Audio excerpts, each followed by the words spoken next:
This program deals with devil worship and satanic beliefs. It contains explicit scenes and descriptions of violent crimes and rituals. Because of the program's theme and controversial subject matter, parental discretion should be exercised. Americans are asking, who attacked our country? You have declared a subliminal jihad against the United States. Can you tell us why? Everything pertaining to what's happening has never come to the surface. The world will never know the true facts of what occurred, my motives. And night fell on a different world. And Iblis is thinking, I should be getting this position, not Adam, and this guy is created from dirt. You are a lieutenant colonel in the United States Army. Correct. Now, and how does the Army feel about you being head of the Temple of Set? And the conspiracy theorists can say what they will, but I want you to give me power over Adam. And I want you to give me soldiers and minions and all of these things. The people that have so much to gain and have such a material motive to put me in a position I'm in will never let the true facts come above board to the world. And I want you to be able to give me the ability to whisper into the hearts of mankind. And who was the grotto leader? I don't remember his name. You don't remember the name of a person who involved you in murder? now these people are in very high positions, Jack? Yes. Welcome back to Subliminal Jihad, episode 3. I'm your co-host Dimitri. I'm Khalid.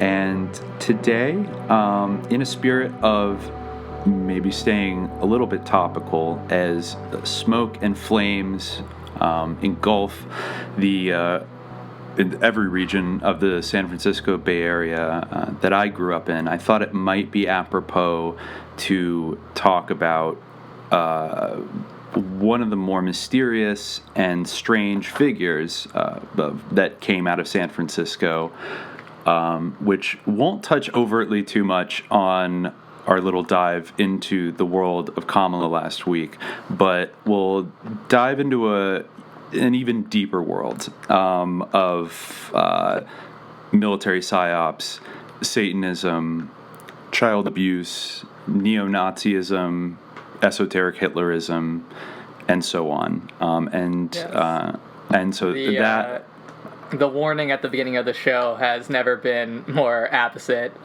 So yeah, this is just a content warning for the podcast to follow, that there might be some sensitive subjects discussed, involving satanic ritual abuse and such things. So if anything like that, is a trigger, then be advised. Yes, and I would try to put it in the show notes, the sections in which we talk about particularly things surrounding the so-called satanic panic abuse scandals of the 1980s, and I will probably provide a timestamp in case you want to skip through some of that, but we are actually going to be talking about the 1988 Geraldo special that we copped the intro to our show from. And as Khalid said, it has never been more apropos to the episode we are doing today, which is going to be a deep exploration of Lieutenant Colonel Ipsissimus Dr. Michael Angelo Aquino Jr., Baron of Racine, Clan Campbell. Yes. Well, you forgot 6th degree, the Ipsissimus 6th degree. You're right. I believe the only person to ever attain that rank in the Temple of Set, which we've talked about before. So if you've listened to the first 2 episodes, you know a little bit about Michael Aquino. We've talked about his theory when he was a military PSYOP officer of MINDWARRIOR, which we suspect was at least somewhat influential in the sort of strategic the evolution of strategic thinking in the U.S. military and maybe even the wider government from the 1980s onward. But we wanted to do a real comprehensive breakdown of this very strange figure who, if you've ever researched conspiracy theories before, he is somebody that you will stumble upon sooner or later. He not only is his official resume full of very suspicious items, but he's been linked to any number of conspiracy theories. I think in some cases quite justifiably, and maybe in other cases a little bit less so, but we're going to try to sort through all the disinfo, of which he was such an expert at disseminating, and try to get to the core of who this person was and what kind of influence they had and what kind of perhaps ideological tendencies and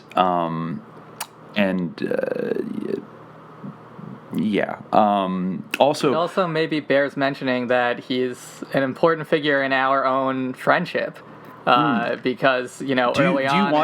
Do you want to talk about, before we jump in? I think it may be a personal narrative. It could be appropriate. I think. Yeah, I mean, this is like kind of the genesis of this whole podcast and like our whole adventure into the dark occult together. Going all the way back to when did all this happen? I feel like it must have been in 2014. Yes. When you were kind of first getting into some of this stuff.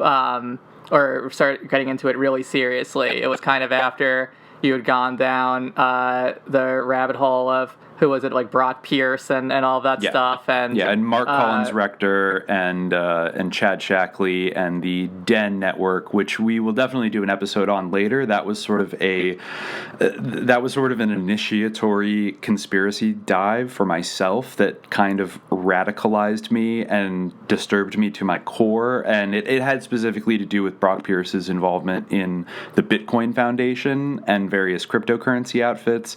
And that, but basically, once I started investigating the very real allegations of child abuse and abuse of minor boys in Hollywood in the late 90s of internet millionaire Mark Collins Rector, child actor young Gordon Bombay in Mighty Ducks 2, Brock Pierce, also First Kid, a Disney child actor, I should add, and basically that they were renting a vast mansion in Encino where they were throwing parties wherein they would lure anywhere from, I would say, 12 to 16-year-old boys, and then ply them with drugs like ecstasy and cocaine and lots of alcohol, and then coax them into hot tubs where then they would be molested by various high-ranking executives and big shots in Hollywood. And so diving into that angle of child abuse, I quickly came upon somebody who I'd never heard of before, and that was Lieutenant Colonel Michael Aquino. And the reason his name pops up so readily is because he sort of merges three vectors. So you have somebody who was prominently abused, somebody who was prominently accused of participating in some kind of child abuse ring in the mid-1980s in San Francisco at Presidio Army Base when he was serving as a reserve PSYOP officer. And then you have, of course, leading from that, his very highly decorated military career starting in Vietnam in 1969, and his background as a psychological operations officer and also as an attaché to NATO. He was a Green Beret. As we'll talk later, he was involved in the Phoenix program, a program of counterinsurgency, assassination, torture, rape, and murder that was conducted by the CIA in Vietnam. And then on top of all of that, as if those two things were not bizarre enough, he is one of the most prominent Satanists in modern United States history. He basically joined Anton LaVey's, also a San Francisco native. He joined his Church of Satan in, there's a little disagreement of whether it was 1968 or 69. Mae Brussel says that he actually joined the church in Vietnam, which is very interesting. Mm-hmm. But basically then broke off from the Church of Satan in 1975 to found the Temple of Set after a disagreement with Anton LaVey And Michael Aquino became the second highest ranking member of the Church of Satan while he was in it. So he was essentially Anton LaVey's number 2 while he was still active and reserve duty in the U.S. military. And in 1975, after I believe he claimed receiving a vision from the Egyptian god Set. The way that he frames it, is that basically the way that it was the way he conceives that there's aeons, and I think he actually refers to the Crowleyan aeon of Horus as coming before that. Basically, it's kind of like a sequence of prophecy in a way. There's the aeon of Horus, which Crowley sort of represented. Then there's the aeon of Set, which LaVey was the prophet of, the aeon of Satan, which LaVey was the prophet of, and then there's the aeon of Set. And that was initiated when Aquino received this revelation, the Book of Going Forth by Night, which is kind of a play on the Book of Going Forth by Day, the very important ancient Egyptian religious ritual document, or sort of format or type or category of ritual document, really. But yes, and basically, in broad terms, what this was kind of moving away from the sort of shock-oriented or sort of superficial attention-seeking aspect of Satanism, where it was kind of a anti-religious polemic, into something that was more based on actual esotericism and communing with certain figures, to the figure of Satan, the way that Set himself sort of characterizes it. And I actually can kind of hear myself, so that might show up on the recording. Sorry, just Dave. I turned it down. Okay, yeah, weird. But anyway, yeah, so the way that Set frames it himself in the Book of Going Forth by Night is that, Satan was useful for a time, but now Set will take, his true form. And Aquino has said in the past, it was difficult to get people on board with worshiping the devil because he's sort of fundamentally evil. Like, that is really the main connotation of the devil, by his very essence, he's evil. So getting people on board with that is difficult, whereas Set is a bit more of an ambiguous figure. Although Aquino's understanding of Set, as he laid it out, is not very good, especially now, in the years since. But when Egyptology and our understanding of the way this deity was worshipped has become more sophisticated, his understanding of Set is very limited, but this ain't neither here nor there. So anyway, that was the genesis of his temple, in his own terms. How he framed it was this sort of revelation that happened to him from this god. Yes, and also I listened to one of the last interviews he did on a sort of occultist conspiracy podcast, and another motivation for him breaking with Anton LaVey was that I believe it was around 1975 that Anton LaVey started charging money to you could basically buy a priesthood in the Church of Satan starting around 1975. And Michael Aquino, according to him, thought this was very hypocritical and not the behavior of a serious questing esoteric order. And he had really looked up to Anton LaVey. In some ways he was sort of a mentor to him, but he saw that he always saw Anton LaVey as a enemy of hypocrisy in all forms, and he thought selling ranks basically to anybody who wanted to join, because he said Anton LaVey was having some financial troubles, basically led to a deep sort of philosophical disagreement, and that was another reason why he broke off and formed his own temple. And so to get back to sort of our personal story, I discovered all of this in 2014, and it was also in quick succession after that was looking into the Jerry Sandusky child abuse ring at Penn State. I was looking into Jeffrey Epstein back in 2014, and I remember we had some kind of spirited debates, I guess, over it back at the time and granted, I was probably coming at it very hot. I still had a very kind of hazy understanding of... Well, at the time, all this stuff was mixed in with some other stuff, There was some Sandy Hook stuff.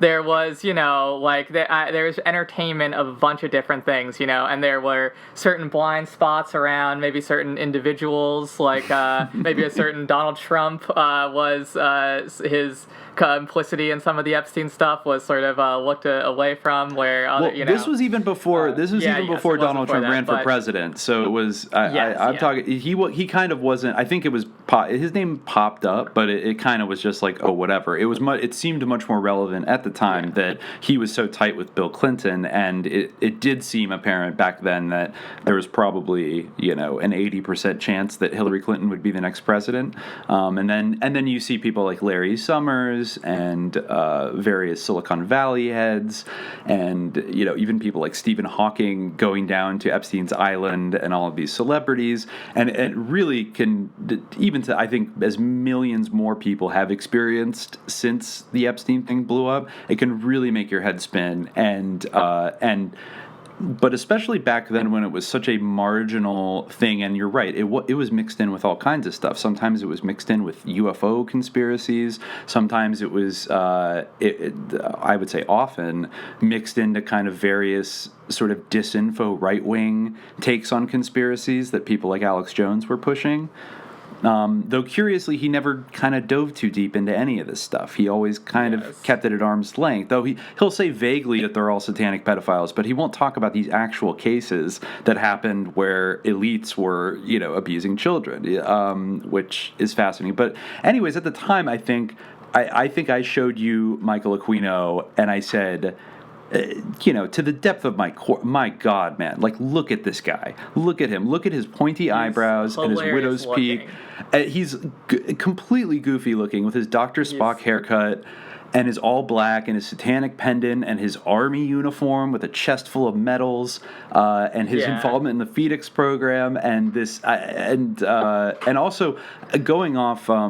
Another thing we will do an episode about is the Franklin Scandal in Omaha, which is actually my first exposure to the concept of elite pedophile rings in, say, the 1980s onward. And that deserves its own whole episode, but there was one of the victims who actually insisted on testifying in that case, who we mentioned in episode 1, Paul Benassi, not only claimed that he encountered Michael Aquino on multiple occasions, I believe, passing off suitcases full of money to Larry King to launder for the Iran-Contra enterprise, but also claims that Paul Benassi claims to have participated in the kidnapping of newspaper boy Johnny Gosch in Des Moines, Iowa in the early 80s. And for those who haven't encountered that story, he was one of the first milk carton kids that was very famous. And his mother came to believe that he was abducted as part of some kind of sinister network or conspiracy. There's a whole thing about, there's a Netflix documentary called Where's Johnny?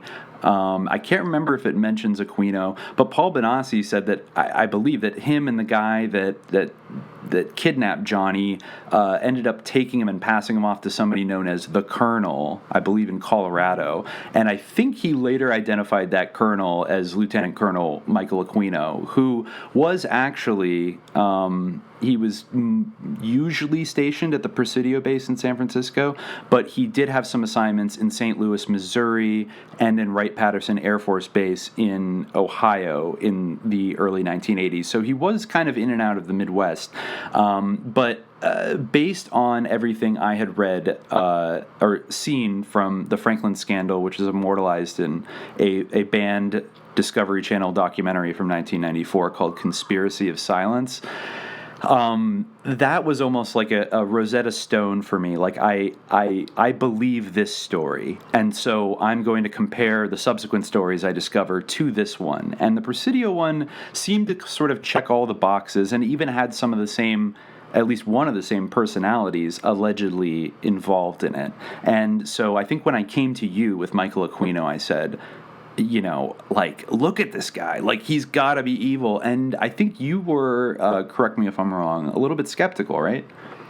Well, I was skeptical of what it sort of induced my skepticism was his website, Kefir.org, or Kefir, I think is how he pronounces it. It's actually it's a real ancient Egyptian word, which means Do you want to spell it?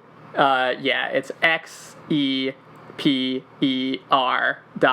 is the official website of the Temple of Set. So I remember coming across this, and you can go to the website, but what struck me about this was that, I don't know, it just seemed kind of goofy. We'll go through some of the Presidio stuff. There's a lot of, some of it is, spooky. Some of it, this dude, by the very nature of, being, a prominent Satanist, in the military, that's, really part of the smokescreen of it, where if he was complicit in any of these things, it's harder for them to stick because everything's tainted by the fact that he's the most obvious sort of witch hunt target. But when this sort of sinister organization was pointed out to me, the Temple of Set, I looked into it and I realized that you can actually apply to this organization to become a member. It sort of presents itself as being elite in some way, but it's one that you can sort of apply to. So I thought, well, I think that I can. I don't really know if this even was what you were trying to kind of suggest at the time or what, but I just felt that if this was some kind of elite organization that was involved in all this sinister stuff, and getting in would somehow give me some level of access to these sort of secret societies or secret activities, then I felt strongly that I could get in and see what was going on, and I did get in. So you infiltrated the ground floor of the Temple of Set, and I successfully lied to them. So they weren't able to use my dark magic of lying was stronger than theirs, I guess, because I just made up a bunch of stuff based on my general knowledge of the occult, my interests in Crowley and things like that. I just said a bunch of things I made up, fake rituals that I performed that hadn't happened, because there was this whole long interview process. It took a really long time. I had to write this whole thing talking about my Setian initiation. And one of the funniest things that I said was that I played Set in a play when I was in 5th grade or whatever, which is true. When we did our ancient Egypt unit, that's one of the only true facts that I put in there. I threw in some stuff I knew about Satan, talked about my interest in Satan, blah, blah, blah. I got in touch with some guy, Maggie Stair, Lincoln Shaw, and I corresponded with him for a while, and he asked me some interview questions, some of them about Crowley, things like that, asking me to describe, the 6 principles of magic or something like that,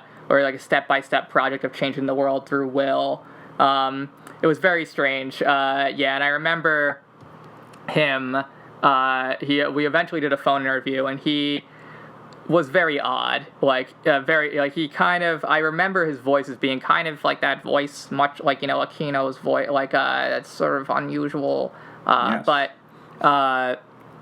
he, was a weird, older dude, who I guess was sort of managing the temple's day-to-day affairs. I talked to him, and he was saying, when you do this stuff, one day your life is just gonna go boom. There was a young man who was dating a nice young lady, and he was and he had a nice job or whatever. He was experimenting with black magic, and one day, it all fell apart or whatever. And then, but then he got a better job, and he some kind of stuff like that, trying to sell me on the self-improvement that was going to come through being a part of this organization. But yeah, I mean, I showed you some of the stuff, again, sort of violating the rules of not sort of revealing any of what was inside to people on the outside. But I showed you some of the stuff we saw on the inside, and their newsletter, things like that, some of the the really cringy poems that they would be sort of sharing. It did really seem to me that there were teenagers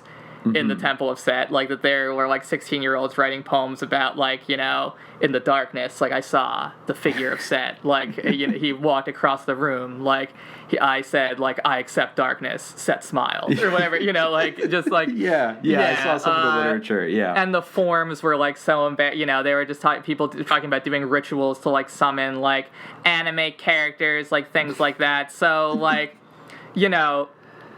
that's part of the reason why I think it's interesting to focus on Aquino himself. Like, he's an interesting figure. The temple, and like certainly like in terms of the rank and file membership, I wouldn't say that they're like plugged into any kind of thing. It's ironic that he.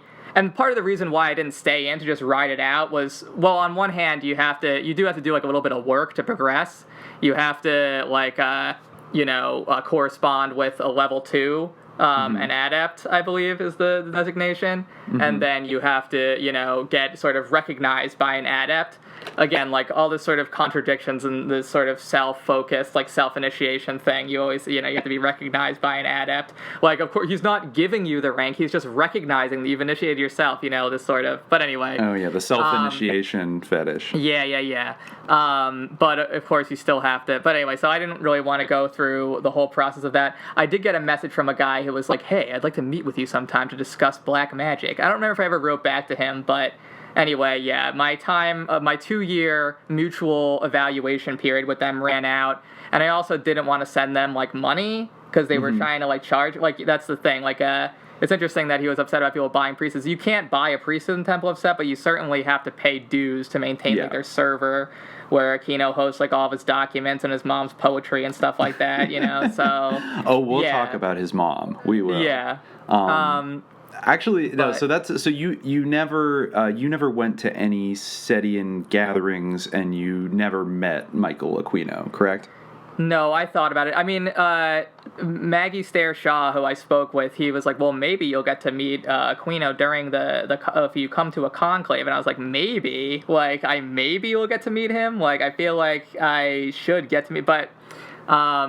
I didn't attend. I still have my Temple of Set membership card and my white pentagram that they issued me. I have which seen is like that, yes. Yeah. And I think actually that might have been the time frame when he was undergoing treatment for colon cancer, so he might have been sick at that time. And we should also mention maybe one of the only reasons we're talking about this so openly is because it's Ipsissimus Dr. Lieutenant Colonel Aquino transcended his mortal body either late last year or earlier this year, aka he is dead now. Yes, but, we shouldn't not be afraid of retribution just because he's dead, because he has been known to attack people astrally. Allegedly. Yes. According to conspiracy theorist Max Spears, yes, he was battling Aquino on the astral plane or something along those lines. Yes. That sounds a little bit... Actually, Aquino himself, even in the Mind War paper, I'll read some excerpts later, is quite dismissive of sort of parapsychology things like remote viewing and ESP, and I'll explain why, and he almost drops a big hint as to maybe what was really going on with all that stuff. He does believe in Kirlian photographs and stuff like that, and acupuncture. He definitely believes in some like that stuff. He definitely did think that he would remanifest, and but anyway, So should I kind of start at a chronology of sort of who is Michael Aquino and what sort of things was he really up to in this world when he occupied it? Yeah, I guess. Okay. So Michael Aquino was born in 1946 in San Francisco, California. He was the son of Michael Angelo Aquino Sr., who was an Italian immigrant and former Army sergeant who served in World War II under Patton's Army, and then I believe subsequently became an investment broker. And his mother was a very interesting personality, Betty Ford Aquino, who came from an old money, high society San Francisco family. Think Geddes, Crocker, Stanford, some of the same milieu of the people we talked about in the Kamala episode, but basically some of the oldest sort of haute bourgeoisie in San Francisco.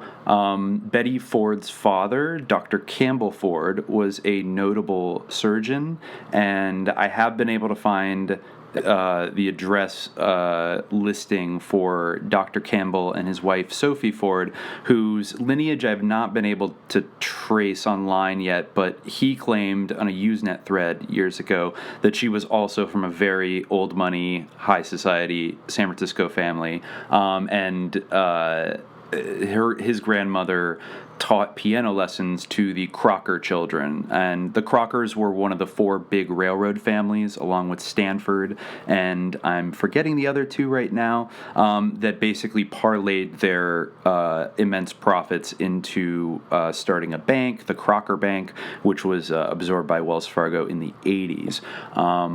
And so, by the way, Michael Aquino almost never mentions any of this stuff when he does interviews, that he comes from a very wealthy, high society San Francisco family. He often describes his childhood as sort of a typical Eisenhower, kind of every American. Sometimes in some of these interviews, he doesn't even cop to growing up in San Francisco, even though I've been able to prove, based on the Blue Book listing of his grandfather, that Michael Aquino is living in the house that his grandfather, the prominent surgeon, purchased roughly 100 years ago, which is in Russian Hill, sort of near Pier 39, very, very nice, pricey neighborhood, and it's a big-ass house. So he, and that's the house he... Usenet postings of him sort of bragging about how rich his grandma and his mom were, and how his grandma would take him out shopping, and she would just be like, put it on credit or whatever, and not, use any kind of, and how she went to Germany and met Hitler at that is a very bizarre story. So I think we'll get to that in a second, but maybe I should talk about, maybe this is a good time to talk about his mother, Betty Ford Aquino. No relation to Betty Ford, the former First Lady, and she's in fact much stranger than the First Lady. So Betty Ford Aquino was born in San Francisco and basically was recognized at some point as a child prodigy. And this is around the first 2 decades of the 20th century. And her parents sent her down to, where else? Stanford University, to a child psychologist by the name of Louis Terman, who was conducting a sort of longitudinal gifted children study at Stanford to try to identify the traits and characteristics, and I actually don't know what else. I haven't looked into the nuts and bolts of the sort of experiments he was doing on children, but it bears mentioning that Louis Terman was a pretty passionate eugenicist. Yeah, extremely passionate. Extremely passionate eugenicist. Enthusiastic eugenicist, yeah. Absolutely. And actually, a lot of people don't know this, but California had a eugenics program in the early 20th century that sterilized, I want to say, somewhere between 10 and 20,000 people who were considered mentally defective. Of course, a disproportionate share of these people were racial and ethnic minorities. Not a big surprise there. That was Louis a big part of Terman's views as well, that certain races of people had inferior intellectual abilities. Yes, and it shouldn't surprise any of you, dear listeners, to know that the inventor of the modern Stanford Binet IQ test, which often has been polemicized and used by racialist and white supremacist thinkers, was invented by none other than Dr. Louis Terman. Who borrowed it from the Binet test in France, brought over and added some different things to it, but was very confident that you could scientifically reduce a human being's intelligence down to a single number, which I think a lot of people disagree with today for very good reasons. But basically, Louis Terman he took on Betty Ford as a teenager and studied her for many years. And given the long-term nature of his study, I would assume kept in touch with her throughout the rest of his life. And he actually wrote the foreword for a book of poetry that Betty Ford wrote, I think in her late teens, but was never published until Michael Aquino found it in his attic decades later, and then self-published himself. But it has it has some news clippings in this book, and also an introduction from Dr. Lewis Terman, who really speaks glowingly about Betty Ford and how intelligent she is, and how he hired sort of other English professors to compare her poetry to the teenage poetry of people like Wordsworth and Yeats and other poets like that, and how she basically, she was up in the class with like the best of them, basically. It's interesting that she didn't go on because she eventually went to Stanford and graduated in 3 years, and I think went there when she was like 16 or 17. So she was quite young, and in one of the news clippings of the time that Aquino put in his book, it's mentioned that she only had 3 years of proper schooling before entering Stanford, which I found, for a rich kid in San Francisco at the turn of the century, even granted she was a female, but don't you think that's a little weird? Yeah, I mean, she's weird. A genius, and she wasn't even in school. Yeah, well, I'm sure she was getting some kind of education. I'm sure there were people who were mentoring her. Yeah, I guess she might have had private tutors. It really kind of brings into question sort of what kind of household she was growing up in with this prominent doctor, Dr. Campbell Ford. And I think after she got out of Stanford, she went abroad, right? She went to Germany in the early 1930s to study sculpture with George Kolbe, I want to say. George Kolbe, yeah. Who's a prominent German sculptor. Whose work was very highly appreciated by the Nazis. Yeah, he did a lot of contracts for, the Nazis, and for others, but yeah, definitely for them. She studied with him, and then before returning to the United States, so I guess she got in other kinds of art, and then she was in public radio. Oh, yes. We cannot fail to mention that, as Aquino has bragged about several times, that Betty Ford went on to become one of the founding members of the Pacifica Foundation and KPFA Radio in Berkeley and KPFK Radio in Los Angeles, which were the first, I'm going to put heavy air quotes around this, fully listener-supported radio stations in America. Of course, they got their first foundation grants in 1951 from the Ford Foundation, and then over the years, like the Pew Charitable Trust and the Carnegie Endowment and every other sketchy sort of capitalist tycoon NGO foundation that you could imagine. And that was founded by another Stanford graduate, Lewis Hill, who was, just so happens, I'm sure this has nothing to do with his political thinking, was the nephew of Frank Phillips, a big-time oil magnate who founded the Phillips Oil Company, which is now today known as ConocoPhillips, which is still all over the place. And he was a devout pacifist going in the 1930s, and then when World War II began, unlike most kind of politically involved people who dropped the pacifism, he filed as a conscientious objector and served out the war in like a civilian conservation corps job. And then after World War II in the late 40s, founded KPFA Radio and the Pacifica Foundation. So it's just not to ascribe anything super sinister to his pacifism, but I think when you find anybody that was super passionate about staying out of World War II after the invasion of the Soviet Union and after Pearl Harbor, that coalition dwindled down to a small cluster of certain types of political tendencies, the biggest among which were fascists and Nazi sympathizers. So just kind of interesting. Now, before I think we kind of go on, I want to circle back because it'll be interesting when we talk about the Presidio Scandal about Aquino's maternal grandfather, Dr. Campbell Ford. And I found this buried in the November 1st, 1894 issue of the San Francisco Examiner. And, you know, when we're asking, like, what kind of childhood did Betty Ford have and what kind of upbringing did she have in this rich family with Dr. Campbell Ford, I just want to read you a little bit from this article. Wanted to leave the baby. Dr. Campbell Ford tried to dispose of a newborn infant on Rincon Hill and is arrested. His story of the age of the infant contradicted by the surgeon at the receiving hospital. The strange maneuvers of a coup attracted a crowd on Rincon Hill about 10 o'clock last evening and finally led to a discovery of a peculiar set of facts and the arrest of a physician.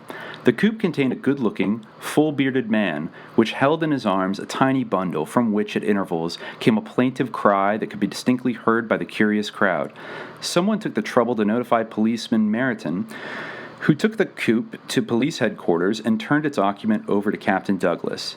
The man proved to be Dr. Campbell Ford, whose office is at 734 and a half Broadway, and he carried in his arms a girl baby, which he said was but 2 hours old. In response to the questions of Captain Douglas, the physician said he had been called to a house in the southwest corner of Pacific and Stockton Streets about 7 o'clock in the evening to attend a young Italian girl who was about to be out to be confined. The baby which he held in his arms was born an hour after his arrival, and at the request of the mother, whom he took to be an unmarried woman, he had undertaken the disposal of the child.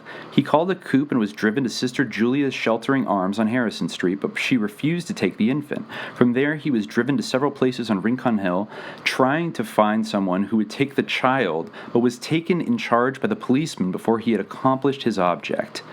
The child's father. The doctor displayed great agitation during the recital of the story, but insisted that he had no intention of doing anything criminal. He said a man who keeps a restaurant on the corner of Clay and Stockton Streets was present when the child was born, and paid him $17 for his professional services. This man, he supposed, was the father of the infant. He declared that he did not know the names of any of the parties concerned. The hackman corroborated the statement in some particulars, but said he first went to the doctor's office. He drove the physician to the corner of Pacific and Stockton Streets, where someone brought the infant and handed it to the coupe. He then drove to Sister Julia's and around Rincon Hill as directed. Placed under arrest. Captain Douglas thought the story decidedly suspicious and placed Dr. Ford under arrest. He was taken to the city prison where he was charged with attempting to abandon a minor child. The infant was placed in the care of the matron of the receiving hospital.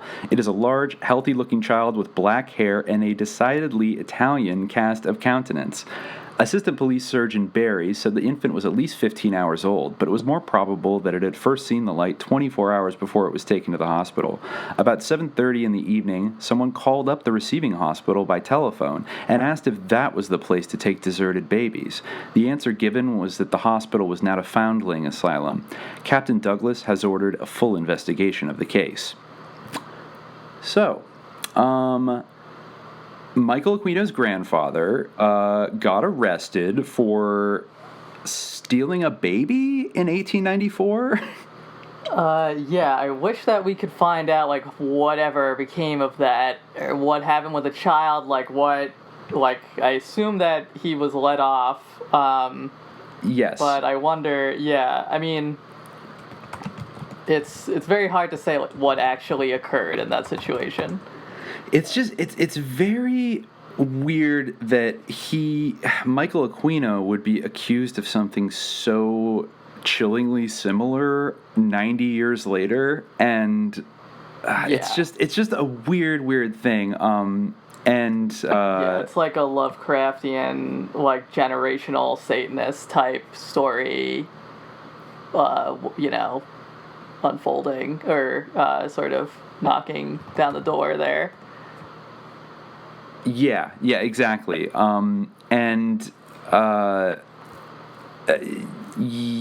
So basically, that did make us think a little bit about, is there something a little bit more intergenerational? You hear that thrown around all the time, and usually I've never seen a ton of hard evidence to, like, substantiate a lot of the people that accuse of being intergenerational Satanists, but this is a little bit interesting in that, that he he was caught running around with a baby that wasn't his, and then he has a daughter and sends her to this child genius study kind of experimental program down at Stanford where a prominent eugenicist studies her for years, and then she goes to study sculpture with George Kolbe in 1930s Germany during the absolute peak of Nazism. I remember reading there were some rumors that she had an affair with an SS officer. I think there were even rumors that Michael Aquino's father was actually an SS officer, and that Michael That's Aquino one of the few Sr. times you'll get him to mention his father. Like when he's sort of dismissing the rumors that he is actually the son of an SS officer. Although I feel like if he were, he would be proud. Well, it's funny, of course he would. As we'll see later. No, I'm not. But if I were, he would 100% be bragging about it. I mean, he went to an SS castle and did a ritual in the Black Sunroom with a Nazi dagger. It's not like he's ashamed of being associated with Nazis. He absolutely is not, and almost you see him struggling to basically contain his enthusiasm when he talks about Heinrich Himmler or the Ahnenerbe and the SS, when he. Yeah, he loves Nazis. Very fascinating. And we'll also mention, just to circle around, I don't know, like you said, we don't know the results of that investigation. Presumably he was let off. But I found one other old news clipping about Dr. Campbell Ford, and this is his obituary, which for some reason was published in the Salt Lake Tribune on the 12th of February, 1934. And this is a short one. I'll read it quick, and you can draw your own conclusion. Retired coast doctor found dead in bathroom. San Francisco, February 11th. Dr. Campbell Ford, 70, retired physician, was found dead with his throat slashed in the bathroom of his home here today, and police said he had apparently killed himself with his razor. They said there was a possibility the fatal wound may have been accidentally inflicted while Dr. Ford was shaving. The physician, before his retirement some years ago, developed the suture, which in surgery is known as the Ford stitch. So, he potentially committed suicide in the house that Michael Aquino ended up living in his entire life by slitting his throat with a razor.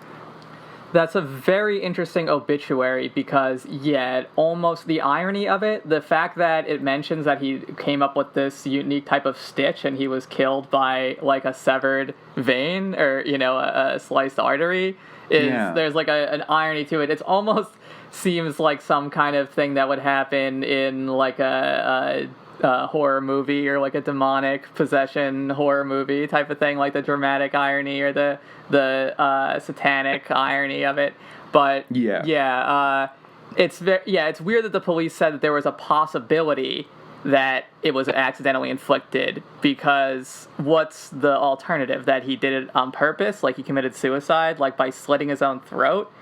Well, they did say, they said it, apparently he killed himself, but then they left the door open to saying, well, maybe it was an accident, but very weird. I remember that Henry David Thoreau's brother, I think, died that way. Or, people, I think that it was, more common than you would think to, kill yourself through straight razor shaving. But, I don't know. And, I guess if you're an old man, you got shaky hands, but even still, it's a very gruesome way to die, and there's certainly, a very trenchant irony in it. Yeah, exactly. And I think it's interesting. I don't know exactly if he's pinned down the exact date that his that his mother, Betty Ford, went to go study in Germany. I don't know if it was maybe several years before Campbell Ford slashed his own throat, or if maybe she went to Germany right after he did, maybe to distract herself from that very traumatic event. But there is a story that we found on an old Usenet thread, I believe, or maybe it was a Google Groups thread from 2001 or 2002, where Michael Aquino was answering questions about his background, and he recounts a story when his mother was studying in Germany. His grandmother, Sophie Ford, came to visit, and actually, no, she must have been here earlier because the person they run into wasn't in power yet. But they were eating at a restaurant, and there was a large table full of boisterous men in snappy uniforms, kind of laughing and causing a ruckus. And this is a very high society Berlin restaurant. And I guess Sophie Ford, being a lady of high manners, was absolutely disgusted by their behavior and marched over to them and basically told them to cut it out and get a hold of themselves. And the man who is sort of the leader of the table kind of assuaged her and said, "Oh, I'm very sorry, ma'am. We'll be better." And that man was Adolf Hitler. So, and Aquino told us this is like a funny story, and I guess presumably his grandmother. The emoji that were like, the early internet emoji that he used. It was like, that very smiley face. It was like a smiley face with a little hyphen as a nose type of thing. Like it was very it was like he said something like, "Oh, but Grandmama thought politics vulgar, so she didn't recognize him." Like smiley face. It was very like, oof. Yeah, and even just I think that indicates something about her class, her class consciousness, that she found democracy vulgar. I mean, politics. She found politics vulgar, but he seemed to be proud of the fact that she was so opulently wealthy, and that was even part of the story. I think part of the same thread what he was talking about her. That she, would just go out to the shops and just buy all sorts of things extravagantly and just have them billed to her and, like, not even provide any, credit card or documentation, obviously, like, or checks. Just say, like, oh, put it on my credit. Like, she was this grand dame, He did call her a grand dame of like old San Francisco, and the fact that she taught piano to the Crocker children, who were one of the wealthiest families in the city, and also I think Aquino in that same thread mentioned being dragged to the Crocker Bank many times as a small child because that's where his grandmother banked at. So I think some of that endless money supply is somehow tied into the Crockers, and then of course all these connections back to Stanford of that his mother has, and then we're going to see with like the military-industrial complex like coming about later. And I mean, when you think about it, like Stanford was formed by one of the other four big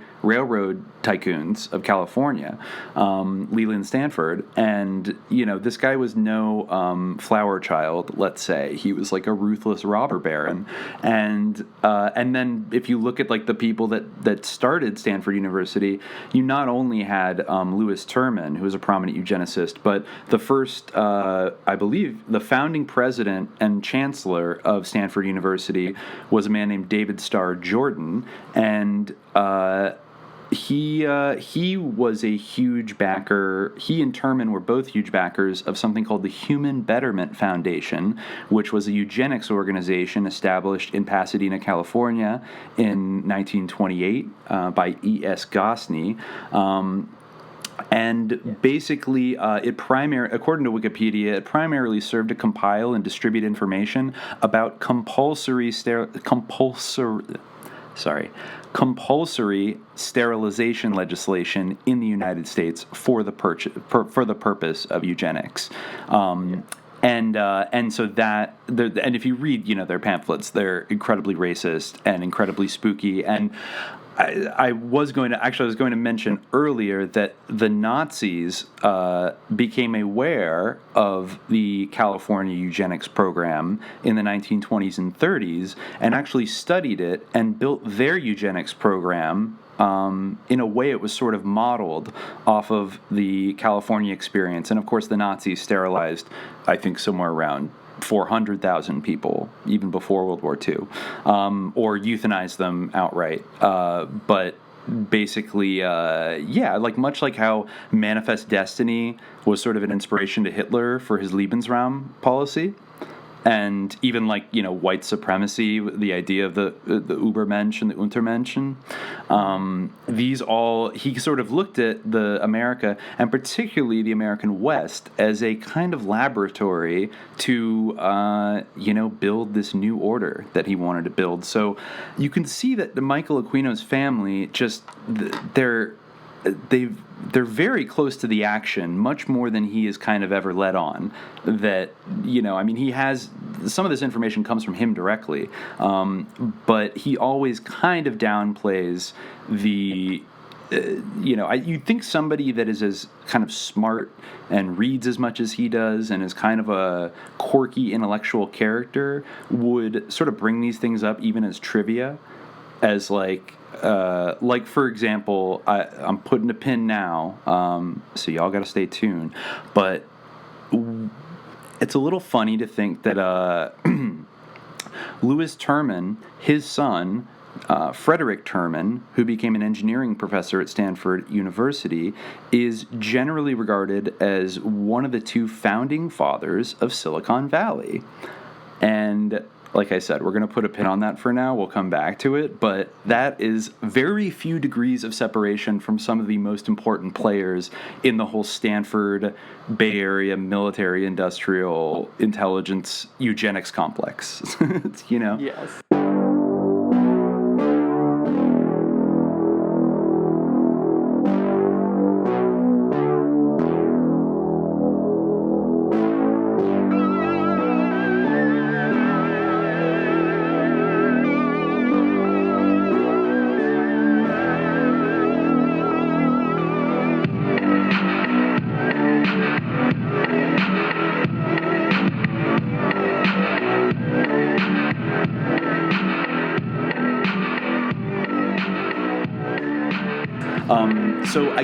So we can, now that we've done a little bit on Aquino's like family, let's get back to like his biography. For some reason, he went to high school in Santa Barbara.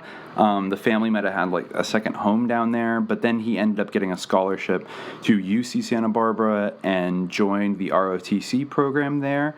And then upon graduating, I believe it was in 1967, he immediately went into officer training, and I specifically requested to be deployed to Vietnam and see combat action. So he received Special Forces training and then PSYOP training, and was assigned to a PSYOP battalion and ended up going to Vietnam in 1969. And according to his telling the events, while going back to San Francisco in 1968, he stumbled upon Anton LaVey and the Church of Satan and started sort of hanging around this group and was very interested in their sort of spiritual outlook and everything they were doing. And then I remember reading in Aquino's biography of LaVey that he later wrote, and I guess you were telling me before we started recording that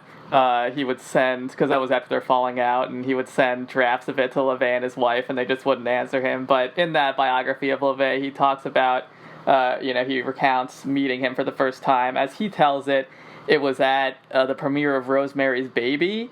And yes, actually, you're right. It was in San Francisco, correct?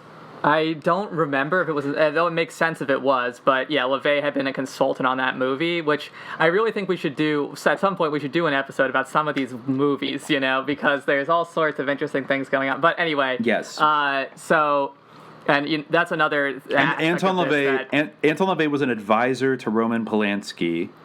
Yeah. And later on, one of the people who I found pictures of was involved with the Church of Satan and participated in some of their rituals in San Francisco in 1968, went on to be one of the people that would stab Sharon Tate to death in the Cielo house in 1969 as part of the Manson murders. But again, we'll get back to that later. Polanski's film oeuvre is very interesting because there's also the lesser-known movie The Ninth Gate with Johnny Depp, which has all sorts of like very spooky resonances looking back at it in hindsight. But anyway, that's neither here. The point is that Aquino kind of retells this whole story of being this kind of like starstruck, wide-eyed kid seeing LaVey for the first time with this kind of rock star energy, and hearing about how he was a consultant on the film and kind of wanting to follow him and be a part of this. So that's how he tells it. This very sort of moment of being kind of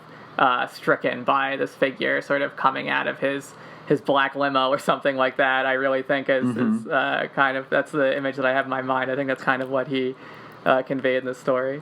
Yes, and it's kind of interesting that that Anton LaVey also, I believe, grew up in San Francisco and also inherited a very fancy, spooky house from his parents. And I get, presumably, they never had any awareness or contact with one another until that premiere of Rosemary's Baby. But who can really say? But anyways, I guess that sparks an interest in 1966.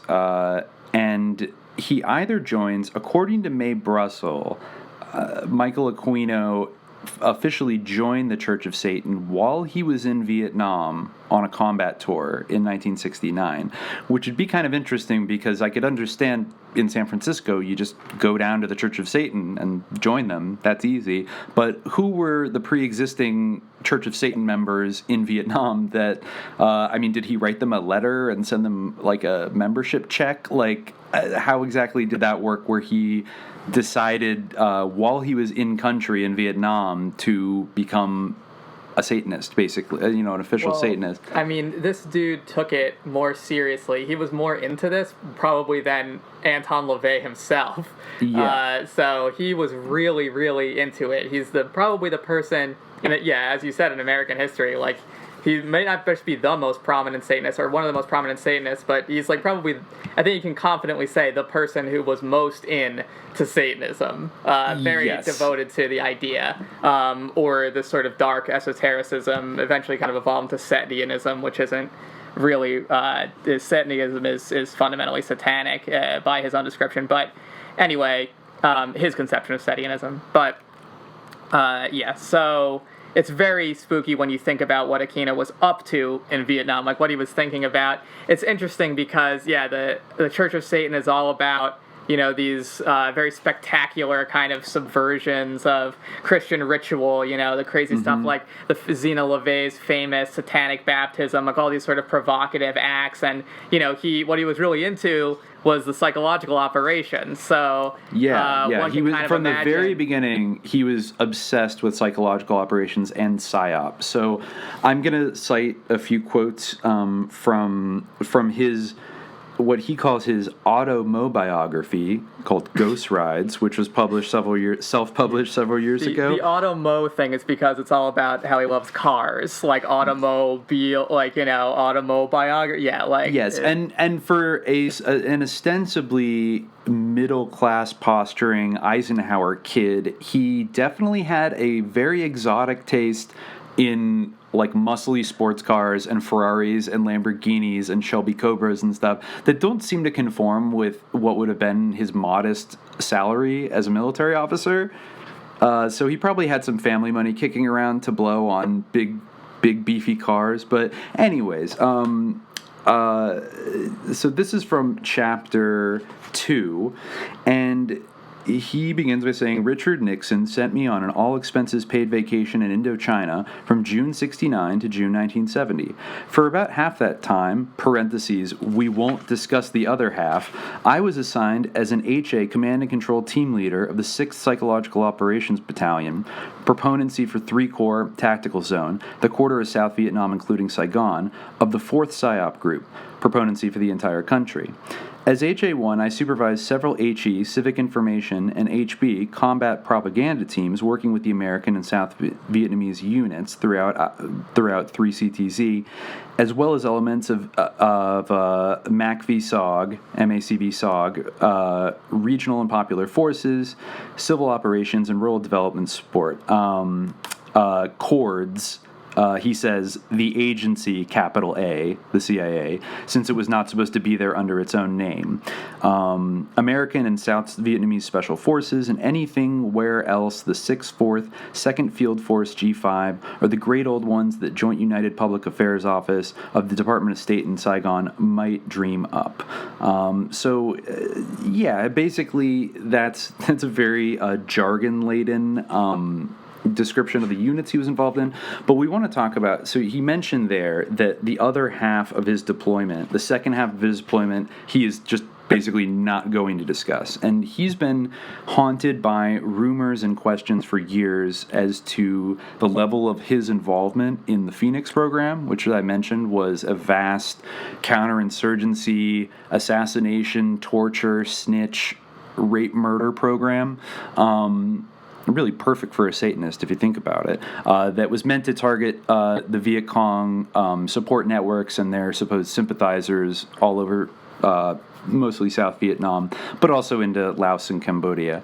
And so I did listen to a podcast interview that he did several years ago where somebody directly confronts him on whether or not he participated in Phoenix. And he gives a very I am actually not at liberty to discuss these classified matters, so I'll have to defer your question.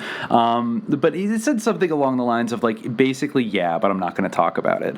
And so we can assume that at least for 6 months he was involved in this program, which really oversaw some of the most sinister, brutal war crimes of the entire Southeast Asian, the whole Indo-China wars of the 60s and 70s, and also experimented in a lot of things. It experimented with mind control, with torture techniques, with networked counterinsurgency technology. They put little sensors out in the jungle that would trip and then notify a computer in Saigon, and then you could go bomb it. It didn't work very well, but it was kind of the first attempt to sort of build a kind of internet-backed weapon system, like an early warning system for guerrilla attacks. And they were just really, it was run by the CIA. For a time, it was run by William Colby, who later became CIA director in the 70s. Yeah, by all accounts, Michael Aquino was involved in this. And we don't know exactly what he did, but we know about one specific operation that he conceived or co-conceived because he brags about it from time to time. Operation Wandering Soul. And would you like to describe a little bit about what Operation Wandering Soul is, Khalid? Yes, it's extremely spooky. The operation is spooky, and it's based on sort of a Vietnamese folk belief, which really is pretty common. It's the idea, basically, that if someone dies, it's basically, what things people still think now today about ghosts. If someone dies in a horrific way, isn't buried properly, doesn't have the normal ritual process around their death, and or dies violently or in a gruesome way, that basically they'll be doomed to wander the earth in pain, in some kind of torment. Basically a relatively transcultural ghost idea, insofar as anything is transcultural. But so this it's interesting because I wonder how effective something like this would be in a different context. So there's definitely some sort of idea that this would be more effective, on these, sort of primitive Eastern peoples, maybe. But and it, may be true that some of these beliefs have greater currency than maybe they did in the United States at the time. But in any case, it's basically the idea of ghosts, and the PSYOP is this recording. It's also known as Ghost Tape Number 10. Mm-hmm. And it was sort of played on, people's backpack loudspeakers or out of helicopters.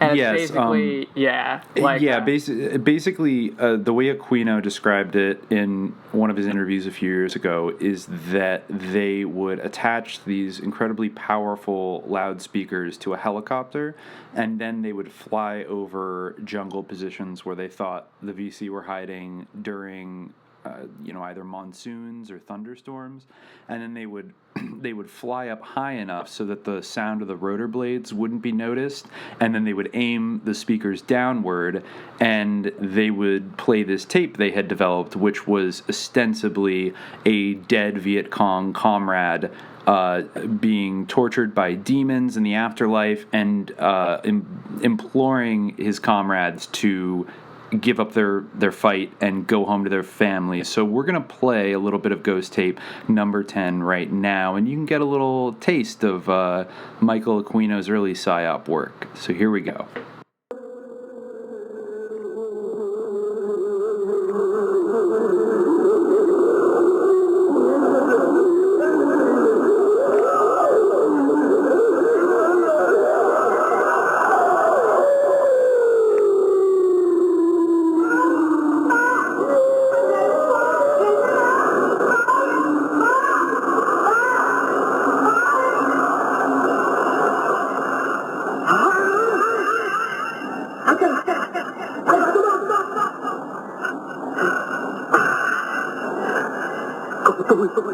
Vợ tôi đang bà đang về với con.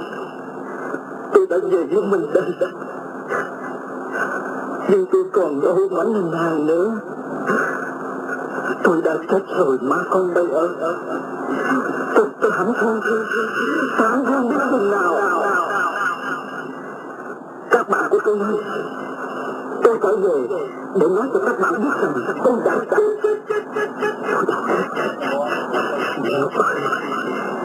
Địa ngục thật là oan uổng. Tôi là vô nghĩa. Okay, so as you can see, that's an incredibly creepy tape to play. Yes. Let's just go through some of what this is actually saying.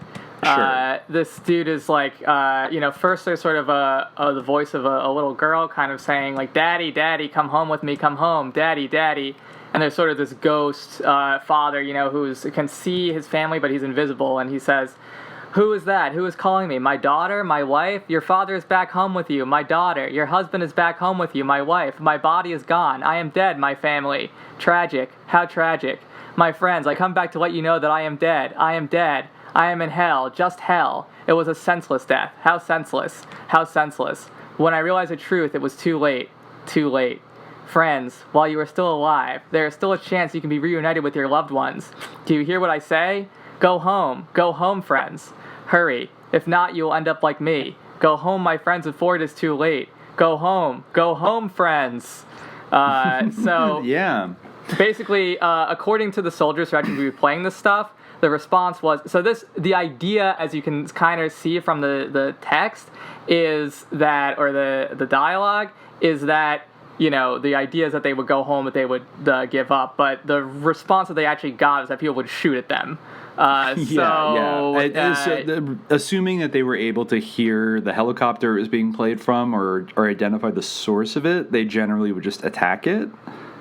Yeah, and you can just imagine Aquino feeling such delight at this idea, the notion of this sort of spooky stuff that he was so into, somehow manipulating this, dealing with ghosts, and it will be played around twilight time, trying to or during scary thunderstorms. Yeah, so there'd be lightning and thunder, and then this guy, you can hear the echo. Apparently, according to Aquino, this was recorded, or the recording was developed in a top secret kind of joint operations radio laboratory in Saigon that was jointly run by the CIA and the State Department, and they had all kinds of really high quality audio equipment there. So that's where they developed it. I think it's kind of an open question whether this was properly connected to the Phoenix program, but the fact that, I don't know, it seems like maybe of all the Phoenix things, or Phoenix adjacent things that he could have participated in, this is maybe the one that he can kind of joke about and talk about because it doesn't involve necessarily any horrific war crimes. I think he makes a point in his interview to say that this was one of the earliest examples of what would come to be, what would be later developed into his theory of mind war. And he says with no small amount of pride that he was able to actually get a certain number of VC irregulars to surrender their weapons and defect. Though if you just go to the Wikipedia page, granted this part at the end doesn't have a citation attached to it, but I kind of wouldn't doubt it. It said that people who actually did buy into it and came out of hiding would just get shot down or bombed by the Americans. But yeah, if you actually follow some of the earlier citations from that article, you can come to this website. Sort of, again, the website itself is not really cited, but it's a little bit more thorough. And it has some testimonies from soldiers. It says a Sea Wolf helicopter pilot who flew a number of PSYOP missions in 1968 to 69 recalled playing what he called the Howling Ghost tape many times. He said that on about half of the missions, a PSYOP officer would fly with us and attempt to direct the mission. We dropped leaflets, magazines, and played the tape. Without exception, we drew fire each mission. This is one of the primary objectives of the mission. When not flying the PSYOP missions, the pilot, Sea Wolf 57, flew mostly in support of the Navy SEALs. materials. The Wandering Soul tape did not just appear full-blown in the Vietnam scene. There were earlier variations. One former operations officer of the 10th PSYOP Battalion told me, "I do not remember that Wandering Soul reverb tape at all. I know that the time of that tape follows my tour by 1 year. Our tapes were of Vietnamese funeral music and most of the standard fare sent by the group." He recorded Robert Brown's Fire from 1968 and used the demonic portion repeatedly in an endless loop. He mentioned that the tapes often enraged the Viet Cong and led directly to their death. So... Interesting. So in a way, I mean, it sounds like the... Yeah, the whole idea of getting into the fact that actually it made them furious and it made them reveal their positions, maybe, was the way that was practically being used. Yeah. So I see so many parallels here. And by the way, I think maybe it's a testament to the Marxist-Leninist pedagogy of the North Vietnamese that they were able to sort of inoculate the VC peasants against goofy superstitions that would allow them to be manipulated. I mean, it's a very kind of racist assumption. It reminds me a lot of the Project Bluebeam stuff that you would sometimes hear about, like, you know, this idea that you're going to send, like, a voice into someone's head and be like, this is the voice of Allah, like, stop fighting, you know? Yes. There were a lot of rumors that that type of technology was deployed in both Gulf War I and the Second Iraq War. I think I don't know if it was ever substantiated, but there was this rumor came up both times that they had some kind of audio weapon that could beam the voice of Allah into the soldiers' heads and, at bare minimum, scare the shit out of them in advance of, you know, an overwhelming, like, American air assault. But definitely would be... It's interesting that those ideas reemerged later when, like, Michael Aquino was on the ground in Vietnam doing this very early manifestation of mind war. Yeah, or even, you know, you even see it today in sort of the idea of people being kind of like targeted individuals, like the idea that the government's putting voices into their heads, things like this. It's, it's interesting because, the obvious response, even if you could beam something like this directly into someone's head, like, would they, you know, is someone so naive to assume that, especially if they're in, like, an active military situation, are they so naive to assume, like, oh, you know, I'm hearing, and if it's this canned kind of audio, you know, it's just so... Yeah. Like, it's there's a certain condescension that's inherent in it, you know. Like, I feel like people aren't worried about countering this type of weaponry being used, like, on Americans or something like that. You know, civilized Western people. It's just like this idea that we can manipulate their, like, naive superstitions and, like, make them think that Allah is talking to them or something like that, or that a ghost is calling, you know. But obviously, like, it does have an effect. Like, it is still, like, it certainly has a psychological impact, but it's a thing. It's funny with these sort of PSYOP operations where you can say, oh, it's successful because it had some sort of psychological reaction, like a lot of things do. In a sense, I mean, you know, if you think about it, it seems almost a more realistic reaction that it might infuriate some of the regular soldiers who, I don't know, maybe saw it as like an insult to their sort of traditions, and it would, which actually syncs up a little bit with his sort of whole provocative persona and challenging Christianity and like kind of triggering evangelicals in the 80s, which I think, if you look at his appearances on Oprah and Geraldo, he is kind of eating it up. Like, he loves being on there and scaring the shit out of all these Christians. He really does. And it would make perfect sense, you know, it dovetails very well with... I actually kind of think that I do think kind of at that point, like, he was starting to be, like, a little bit worried. I felt like the pressure was on him a little bit at that point when he was, like, on that stage and there. But I felt he was sweating a little bit in that situation. But certainly at this time, like, this was the height of, like, his very early enthusiasm about Satanism and, like, the idea and, like, the ideas that would just, you know, come into full flower, like, in his later thought, you know, and so this is right up his alley, something that's right up his alley.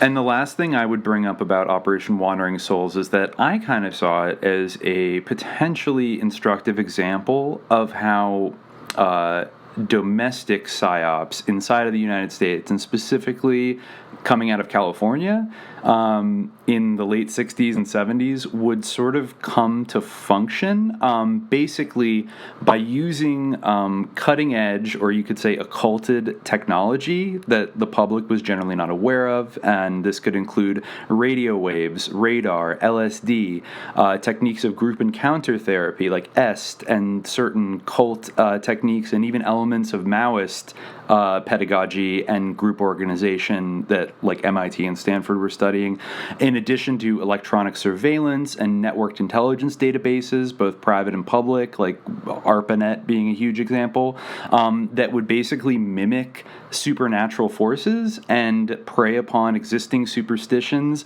and cultural sentiments to psychologically manipulate targets in a much deeper way. And I think, like, when you get to the 70s and the 80s, like when Stanford is doing all this research into parapsychology and ESP and remote viewing, that research was connected to both the CIA and the military, that I can't say I'm 100% settled on sort of this hypothesis, but I'm definitely leaning towards the idea that a lot of this remote viewing stuff that Stanford was doing was contemporaneous with the development of things like GPS and satellite imagery and the internet and all of these other things. And if you think about the world we live in today, those are the technologies that came out of Stanford that completely transformed our world. And in a way, they, just like I think we talked about on the first episode, in a way they almost do function like magic. I think if you had told somebody in the 60s about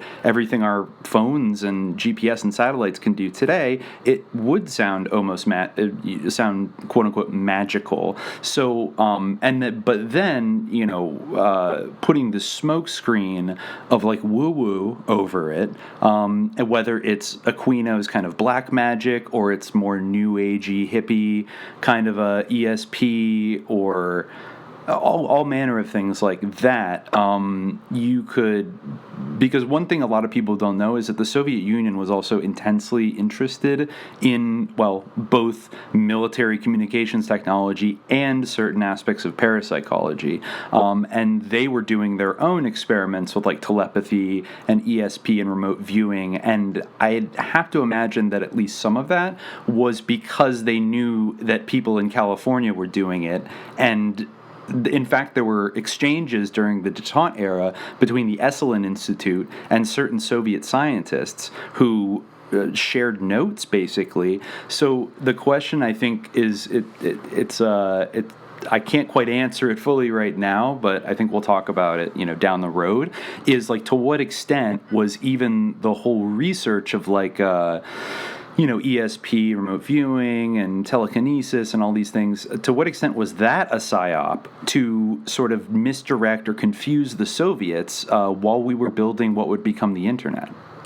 Yeah, that's an interesting take. I am more inclined to say that they're things that belong to kind of the same category or the same sort of geostrategic purpose.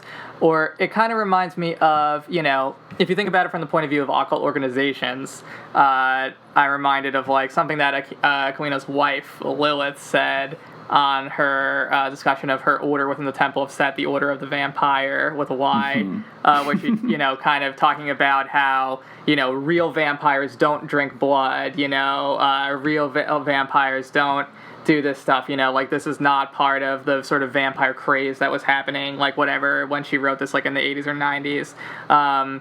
It like you know, it's something that's like we're the real vampires, like in the same way that the Temple of Set is like we're the real Satanists. I see it as kind of similar, where there's like sort of infighting amongst these guys, where you know, maybe the internet is a more effective form of the same practice of remote viewing that other people will try to get at in different ways. So maybe that could be deployed in some respects as a smokescreen, but I don't know, I feel like it's part of the same like cluster of experimentation. I think actually like the first paragraph from the original Mind War white paper that Aquino wrote, like in the 80s, is like a good sort of way to conceptualize that, because he starts off talking about this article that some dude wrote. It's actually not. It's not just some dude. It's Lieutenant Colonel John Alexander, who was one of the principal officers involved in Operation Stargate and other associated programs. Basically, if you've ever seen the movie The Men Who Stare at Goats, which is a total limited hangout, by the way, I believe that John Alexander and General Albert Stubblebine were kind of the two main military officers who became very fascinated with like ESP and paranormal and parapsychology and potentially weaponizing it. Yeah, so I guess that dude wrote an article for the Military Review called The New Mental Battlefield, Beam Me Up, Spock. And Aquino said, his article in support of psychotronics, intelligence and operational employment of ESP, was decidedly provocative. Criticism of research in this area, based as it is on existing frontiers of scientific law, brings to mind the laughter that greeted the Italian scientist Spallanzani in 1794 when he suggested that bats navigate in the dark by means of what we now call sonar. If they see with their ears, and do they hear with their eyes, went the joke, but I suspect that the U.S. Navy is glad someone took the idea seriously enough to pursue it. I think... Yeah. And if I can read, I highlighted the second paragraph in this because I feel like it's a big fat kind of clue, at least to what maybe Aquino's perspective was, but also to my theory that basically some of this was maybe a cover for...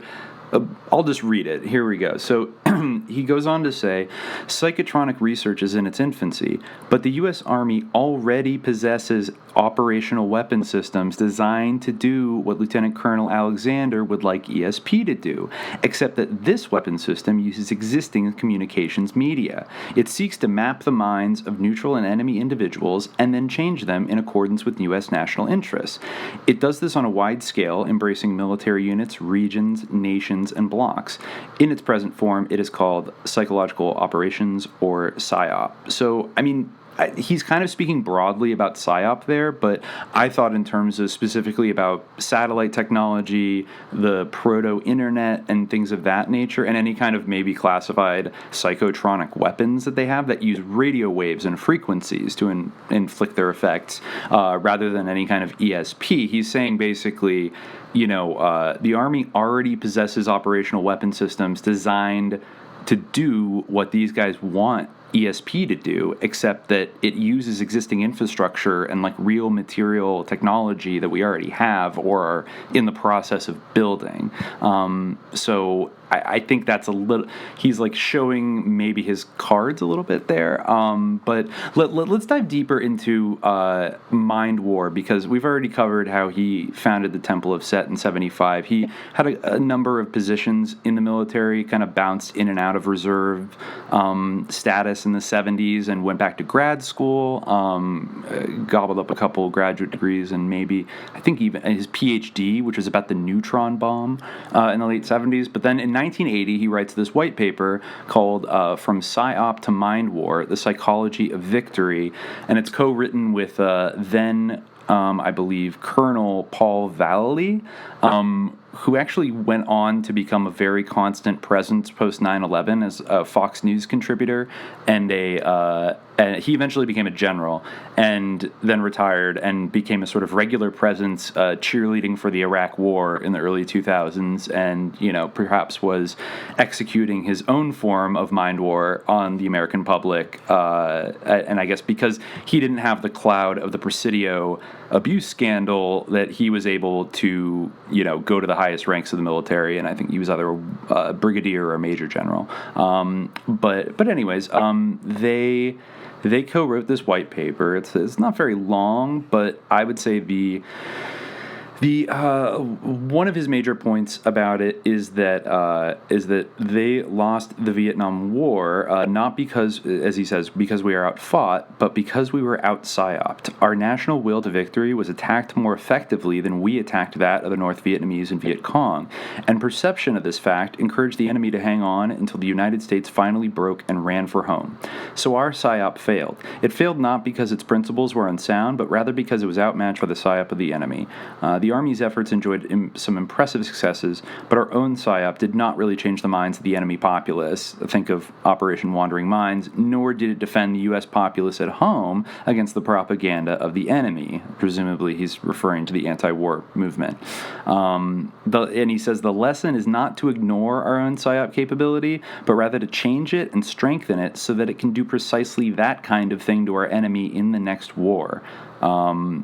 Better hardware is nice, but by itself it would change nothing if we do not win the war for the mind. So, so it sounds like he's saying it's ironic that like the hearts and minds strategy was a sort of a meme during the Vietnam War within the U.S. military, but I think what he's saying in this critique is that it basically it was operating in kind of an outmoded theoretical framework of like what PSYOP should be used for, and was just sort of dropping pamphlets and occasionally doing a spooky ghost thing, but not really, waging a full-scale mind war against the Vietnamese population to sort of, psychologically win them over to our side.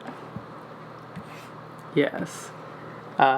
There's definitely some, in the Mind War paper, there's definitely some, paranormal flirtations, talking about using atmospheric electromagnetic activity, air ionization, and extremely low-frequency waves to make people more receptive to ideas and things like that. He does say that at the very end, and he cites a few examples of atmospheric electromagnetic EM activity, which he says, he mentions that sunspot eruptions and gravitational stresses, which distort the Earth's magnetic field, can make humans more or less disposed to the consideration of new ideas, and mind war should be timed accordingly. Yes, but that's fucking interesting because that's like a really classic occult idea. Basically, he's saying using astrological astrology, which is part of any type of ritual is the timing. So of course he's claiming almost basically a material scientific basis for kind of the same type of strategic thinking of like Hitler consulting his astrologist before deciding when to invade a country. Yeah, basically, he's saying that it's the same thing as saying this is how to be a real vampire. He's saying this is the way to really read minds. This is the way to, and it's very much you can definitely see the influence of these ideas that he subscribes to in this paper for sure. And I mean, he would later characterize the PSYOP, as we talked about on this show in the past. The PSYOP is basically like a lower black magic working, and it's definitely conceived in that way. I mean, what is Operation Wandering Soul if not a summoning? If you're listening to the audio, it's very similar to this kind of EVP type phenomenon, the way that it's put together. It's one could maybe even compare it to a Kenneth Anger type of recording, or some of Zeno LaVey's sort of experimental sound work with Radio Werewolf or whatever, Werewolf, Radio Werewolf. And Kenneth Anger is also plugged into all these people, of course. And it's interesting to think of his sort of experimental movies also in a way as kind of a ritual, audiovisual kind of initiatory kind of work of quote unquote art. In a way, I think that the way he's being cute, on some level, is... I think that there might be something to what you're saying, but on some level, I think that the way he's being cute is almost in reverse, where he's sort of using this jargon and his intellect to kind of obfuscate, what he really is deeply into. He's kind of in a way defending this idea of... I'm sure that, at the time, people were ESP, things but... He's in a way saying, this the thing about the sonar, people laugh on this idea, and I think that this is the principle really that we even apply in this podcast, not laughing off some of these ideas that might sound outlandish, but totally, I think that this is kind of, he's sort of saying but let me tell you, using my greater way of explaining it, my greater way of contextualizing it, that, similar to a lot of. I think you're right in that. I mean, I think kind of the like the meta text or the macro of what he's saying is still very rooted in occult thinking, and the kind of deeper spiritual kind of warfare ideas that he had developed as a Satanist and as a Setian, but then kind of the micro is, and here's how we can utilize actually existing technologies to affect this kind of to sort of operationalize these magical concepts in the real world and achieve real results. Yeah, and I think that he's basically trying to teach the U.S. military to use magic, basically, and I think that that's sort of how he conceives himself. I was wondering, like, in Ghost Rides, I kind of didn't really look into this part, but does he even talk about, like, what drew him to want to join the military in the first place? Part of it, he doesn't. He talks about it a little bit in Ghost Rides. He also talks about it in the interview that I listened to from a couple years ago. And I think one part of it, and I think he's being a little coy and not telling the whole story. But I think one of the things was that he was an Eagle Scout. He was like a really enthusiastic Boy Scout, and then became, I think he was something like the national leader of like the Eagle Scout Honor Society or something like that. I'm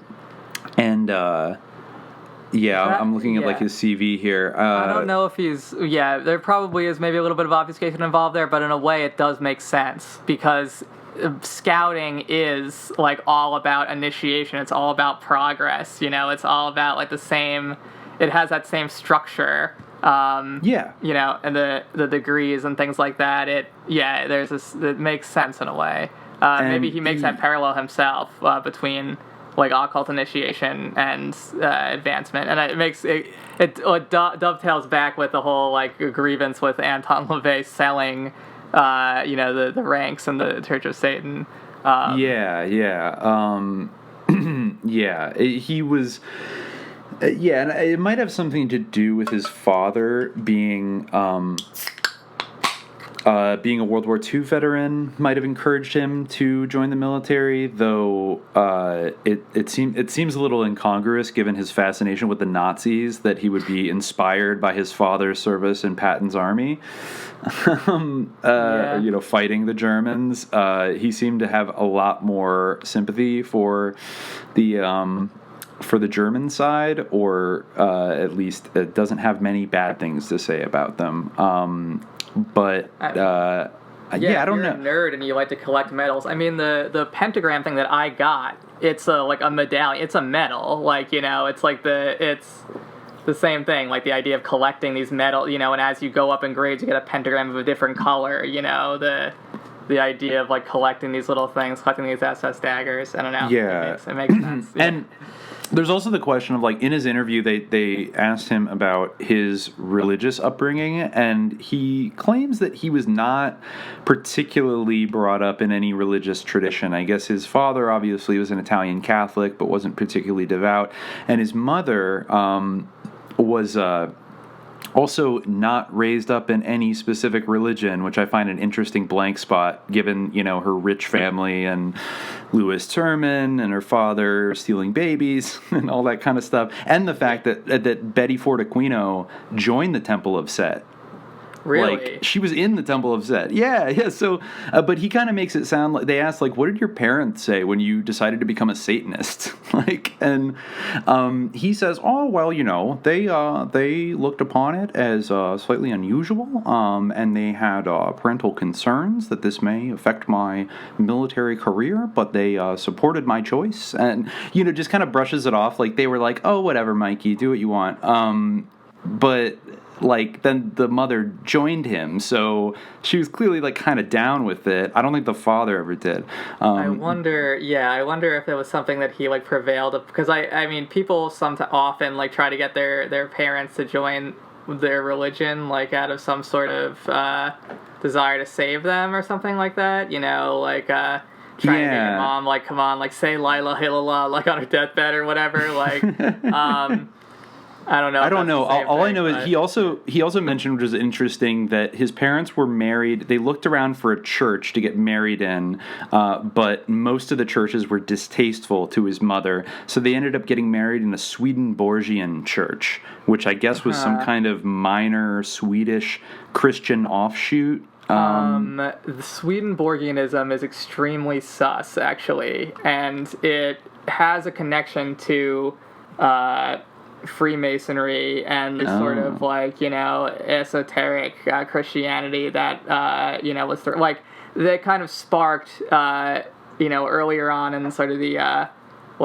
I guess he was mostly active during the 18th century, the mid to late 18th century. Yeah. But yeah, he kind of had revelations and stuff. It's peculiar. It's a peculiar choice because it's a very eccentric form of Christianity. He had very eclectic views, and it was definitely something that helped to ignite kind of the occult exploration of the 19th century that we sort of talked about in episode 2. Interesting.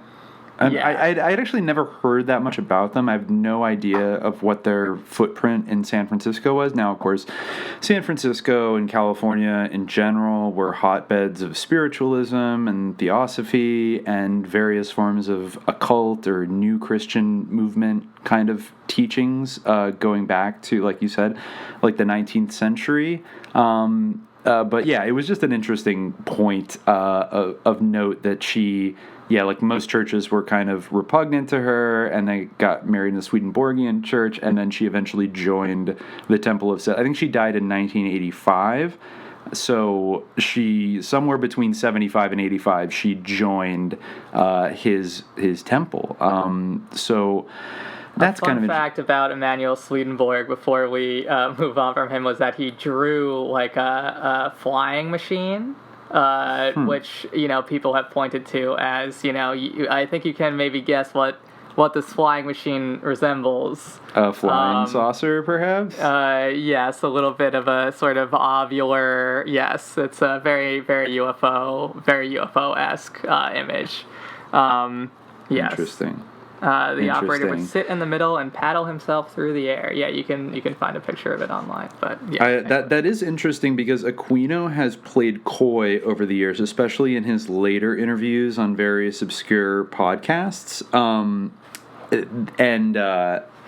where he often alludes to, and he alludes to it in Ghost Rides and a number of weird fictionalized kind of stories about being taken to Hangar 17 at Wright-Patterson Air Force Base, where they kept the UFOs, the crashed spacecrafts.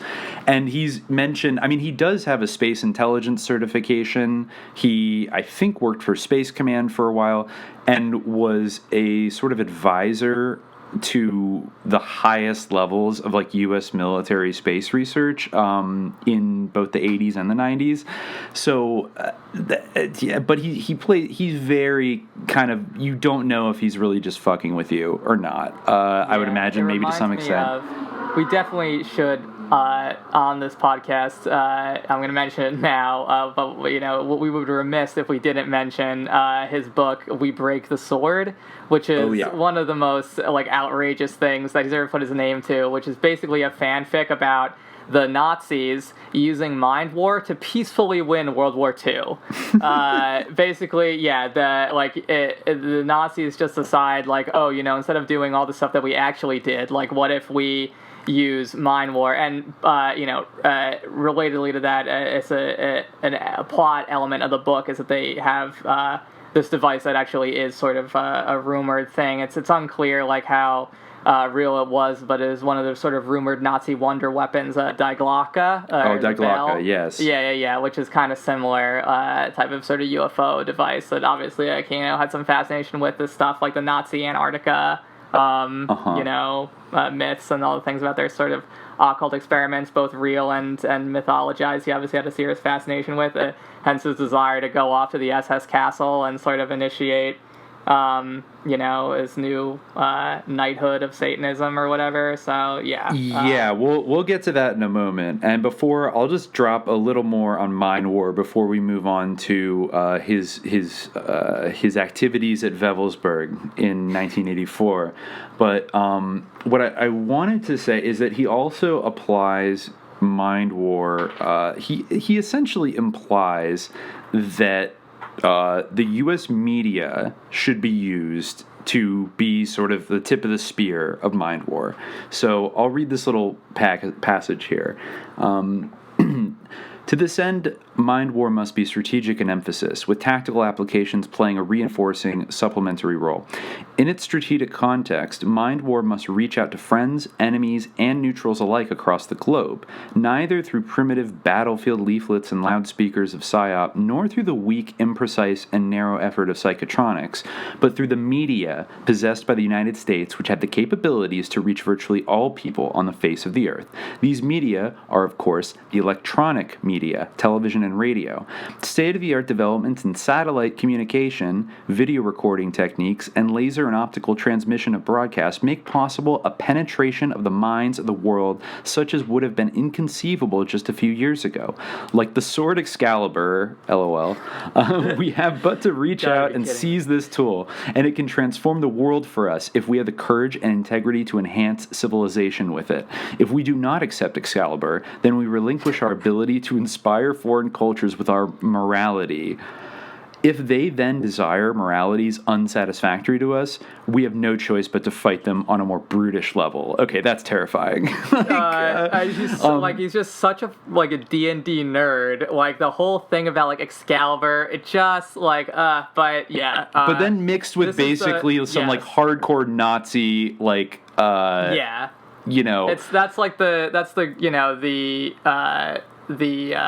very careful mixture that is just so unique to Aquino. He's like just so absolutely goofy, but also so like incredibly sinister. It's just I mean, he's the gift that keeps on giving. There's a little more here that I just want to read to sort of drive this point home. And it's specifically dealing with how he's basically saying that Mind War needs to target domestic American audiences and the audiences of our allies and our adversaries. It needs to basically be a global PSYOP campaign. So he says Mind War must target all participants if it is to be effective.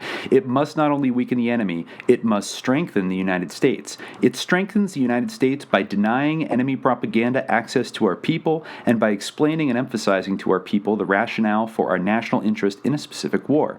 Under existing United States law, PSYOP units may not target American citizens. That prohibition is based on the presumption that, quote, propaganda is necessarily a lie, or at least a misleading half-truth, and that the government has no right to lie to the people. The propaganda ministry of Goebbels must not be a part of the American way of life. Quite right. And so it must be axiomatic of Mind War that it always speaks the truth. Its power lies in its ability to focus recipients' attention on the truth of the future as well as that of the present. Mind War thus involves the stated promise of the truth that the United States has resolved to make real if it is not already so. So he's saying, like, even if it's not the truth, like, we are going to make it the truth, and therefore it's okay because it's true. Yes, which is what, and that's what magic is all about. That's transformation of reality. Through will. Last thing, just the one sentence, because we didn't mention it earlier, like the one sentence definition that he gives of Mind War is the deliberate, aggressive convincing of all participants in a war that we will win that war. So it's like a 360-degree total PSYOP campaign against everybody involved that manages kind of through, like you said, magical means to PSYOP everybody into believing that our victory is inevitable. Yeah. And it's that's secret, basically. Power of positive thinking. Yeah. So clearly this white paper, though he claims was kind of just a minor curiosity and wasn't that big a deal, it clearly must have impressed somebody, because in 1981, when Ronald Reagan becomes president, Michael Aquino gets assigned to go overseas to Europe to become an advisor to the Supreme Command of NATO. And of course, we probably will do an entire episode on NATO and basically how it absorbed huge numbers of Nazi generals and officers and SS war criminals into its hierarchy after World War II, and that these people played very big roles in the management of the North Atlantic alliance throughout the Cold War. And so Michael Aquino, who at this point I think has, we could definitely say, a pretty major fascination with the Nazis, goes over there. And then would you like to describe what he does there in 1984 at a certain castle? Yes, he went into basically a castle that was built for the SS. Again, it's a medieval castle, but it was taken over by Heinrich Himmler. Oh, right? Okay. I really did think that they had designed it specifically. Well, they certainly remodeled it, because there is a Black Sun room. That was the one where he did his Wewelsburg working. And yes, so basically, using an SS, really, it became an initiatory thing for the Temple of Set, where he received a new word. I forget I think the word was runa. It was something like that. It was something where he experienced some new word for initiating. I think it was the Order of the Trapezoid that I think so. He had this sort of experience of. But anyway, he went there. He waved this SS dagger around. I think that I'm not sure if you what you see. I don't think that this actually was recorded, no. The Wewelsburg working. Well, not but you publicly. Can definitely see video of him. It's not difficult to find video of him waving the dagger around in the castle and everything like that. And he basically thought that always he would always say that the ideology, he would always be verbally or superficially opposed to the ideology of Nazism that we're familiar with, but he obviously believed that there were occult principles in sort of certain Nazi beliefs that were true and of serious value, and that we could really constructively learn from. And yes, so this is part of the reason why. I think even though they were wrong in some other ways, at least he would tell you, out loud, they really had a lot of stuff figured out in terms of magic. And that's why it was good to go to this castle and do this. Yeah, and he said, I was listening to some of Mae Brussels' excellent 1987 episodes that she did about Michael Aquino, and according to her, I wasn't able to find the source for this, but she quoted him as saying that the purpose of the Wewelsburg working was to, quote, recreate an order of knighthood for the followers of Satan. It's not about communism or anti-communism, it's that Satan is going to win, and we are part of this operation. Yes. Cool. And, yes. This became a big part of the Order of the Trapezoid, which was something that really had traveled through the history of the Church of Satan. It had existed within the Church of Satan and then kind of been reordered. You can actually read, if you go to trapezoid.org, you could read a whole thing about the history of the Order of the Trapezoid, its evolution. And he talks about the Wewelsburg working. The emblem that is used today for the Order of the Trapezoid, which is a very Germanic runic thing with this kind of hammer, was conceived in the Wewelsburg Castle, Westphalia, Germany, during the Wewelsburg working on October 19th. And he gives the date in the Setian calendar as well as CE. So he says, it was 17, the year 17/, 1982, in the Hall of the Dead.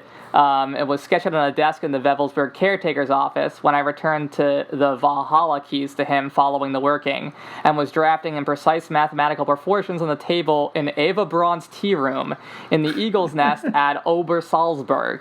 I could have done the drafting before then, but wanted the environment to be magically appropriate. There were few tourists milling around in the main room of the Eagle's Nest, but as it turned out, I had the wood-paneled tea room to myself. Wow, so cool, Michael. Yeah, really rad. Anyway, yeah.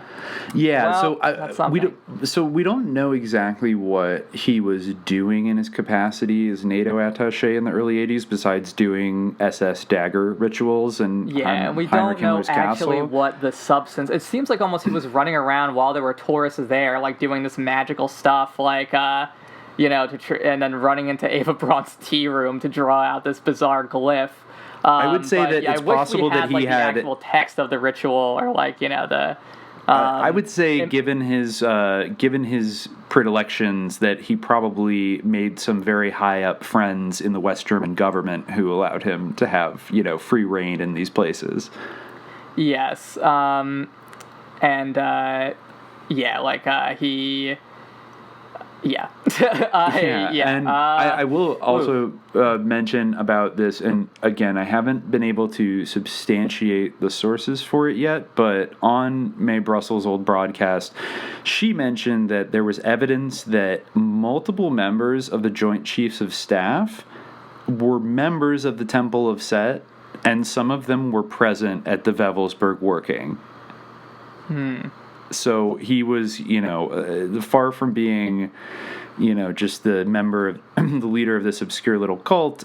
He had some very powerful people. I think one of the big names that could potentially be kind of linked to him is Alexander Haig, who became the Secretary of State. I think he was the former Supreme Commander of NATO, and has like a very spooky right-wing kind of career over the years. And I forget how much their paths crossed, but he was a bigwig in the early Reagan administration and in the Nixon administration, and is a pretty grotesque figure. And then there were also, I guess, connections somewhere down the line to, well, since we're talking about NATO, about the Freemasonic P2 Propaganda Due Freemasonic Lodge in Italy that was basically a neo-fascist secret society run by Licio Gelli, who was a Mussolini supporter during World War II, who said in later years, I was born a fascist and I will die a fascist. He did die a few years ago.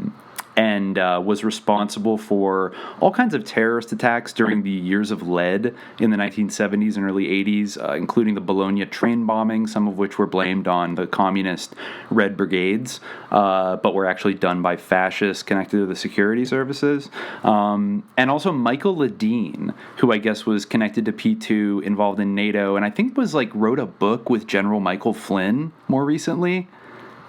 Like, he's a weird name that pops up all over the place, both in the 80s, Iran-Contra, and even before that with, P2 and NATO, and then in the Bush administration after 9/11, and then even with, some of these later generals, and I think has kind of become, an anti-Muslim sort of conspiracy theorist.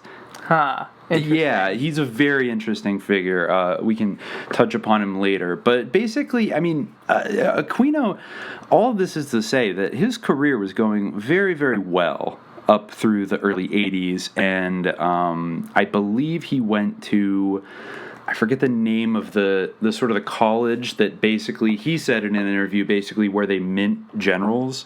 I think it might be the National War College. Maybe the National Defense University. He went to so many different institutions. He went to the JFK Special Warfare School at Fort Bragg. It was the U.S. Army Command and General Staff College. So he was almost, you could see him almost being groomed to be a general maybe by the 90s. And so he comes back from Europe in 84, and I believe he sort of split between working at the Presidio U.S. Army base in San Francisco and in St. Louis at, I forget the name of it, but basically kind of moving back and forth. And that is when something happens that kind of flips everything on its head and unleashes the floodgates of chaos into this mastermind warrior's life, and that would be the Presidio daycare child abuse scandal.